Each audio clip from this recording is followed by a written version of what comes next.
Gimana nih cara kita bantuin binatang-binatang itu supaya sampai ke tujuannya? Ada legenda yang bisa bantu mereka menyeberangi danau. Dan ada aku Peta, siap membantu.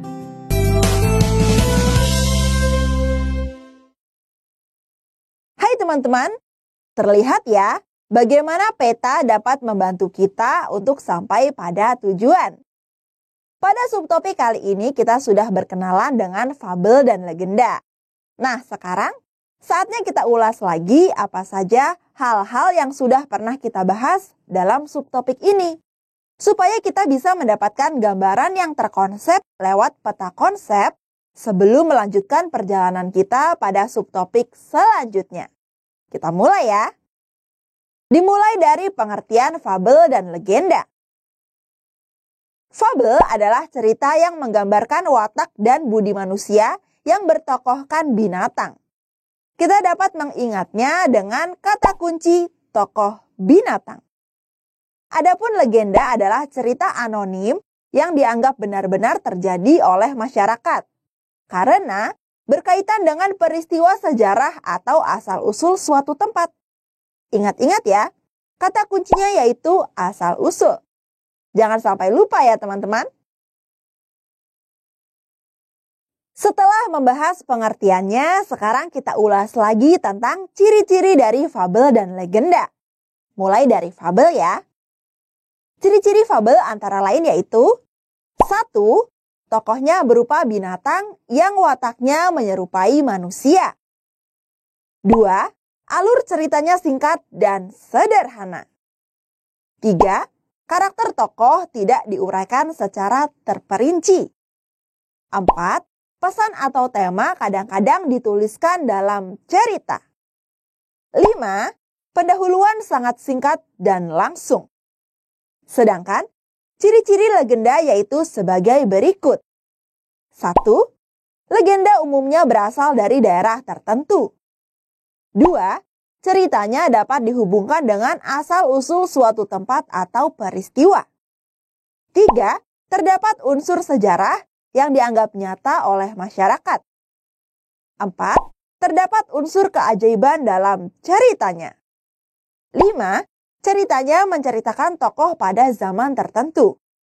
Jumlah cirinya sama ya teman-teman? Selain pengertian dan ciri, kita juga sudah membahas tentang jenis dari fabel dan legenda ya teman-teman. Nah, jenis fabel dapat dibagi dalam 2 kategori nih, yaitu berdasarkan paparan watak tokohnya dan berdasarkan kemunculan pesannya. Kita bahas kategori yang pertama dulu ya. Pertama, jenis fabel berdasarkan paparan watak tokohnya dibagi menjadi 2, yaitu fabel alami dan fabel adaptasi. Fabel alami merupakan fabel yang menggunakan watak tokoh binatang seperti pada kondisi alam yang nyata. Selain fabel alami, ada juga fabel adaptasi. Fabel adaptasi merupakan fabel yang memberikan watak tokoh dan latar dengan mengubah watak aslinya pada dunia nyata. Sekarang, mari kita bahas jenis fabel berdasarkan kategori yang kedua, yaitu berdasarkan kemunculan pesannya. Berdasarkan kemunculan pesannya, fabel dibedakan menjadi 2 jenis ya, yaitu dengan koda dan tanpa koda. Fabel berkoda, pesan moralnya tertulis pada bagian akhir teksnya. Sedangkan fabel tidak berkoda, pesan moralnya harus disimpulkan sendiri oleh pembacanya. Bagaimana dengan jenis legenda? Legenda juga memiliki beragam jenis ya teman-teman. Masih ingat kan? Biar kakak bantu ingatkan ya. Jenis legenda yang sudah kita bahas terdiri atas 4 jenis ya. Yaitu pertama, legenda keagamaan. Yang kisahnya berkaitan dengan agama tertentu. Contohnya, kisah Wali Sunan Kalijaga. Kedua, legenda kegaiban. Yang bercerita mengenai suatu kepercayaan terhadap alam gaib. Contohnya kisah Nyi Roro Kidul. Ketiga, legenda perseorangan yang bercerita tentang kisah tokoh tertentu. Contohnya Si Pitung. Keempat, legenda lokal yang menceritakan suatu kisah yang berkaitan dengan suatu tempat. Contohnya cerita asal-usul Gunung Tangkuban Perahu. Setelah jenis, kita beralih ke struktur ya. Struktur teks fabel maupun legenda terdiri atas beberapa bagian nih teman-teman.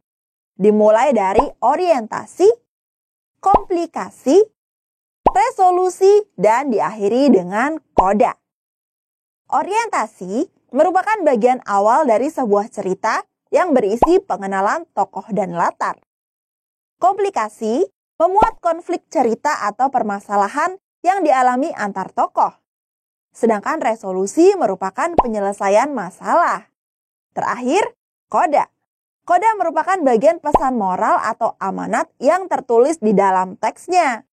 Kakak mau mengingatkan kalian bahwa koda tidak selalu tertulis dalam teksnya ya teman-teman. Hal ini sudah pernah kita bahas tadi dalam jenis fabel berdasarkan kemunculan pesannya. Ada yang berkoda dan ada yang tidak. Itu dia teman-teman, materi-materi yang sudah kita bahas dalam subtopik kali ini. Kita sudah ulas semuanya ya tadi, mulai dari pengertian, ciri, jenis, dan strukturnya. Sekarang kita jadi siap untuk masuk ke subtopik selanjutnya ya teman-teman.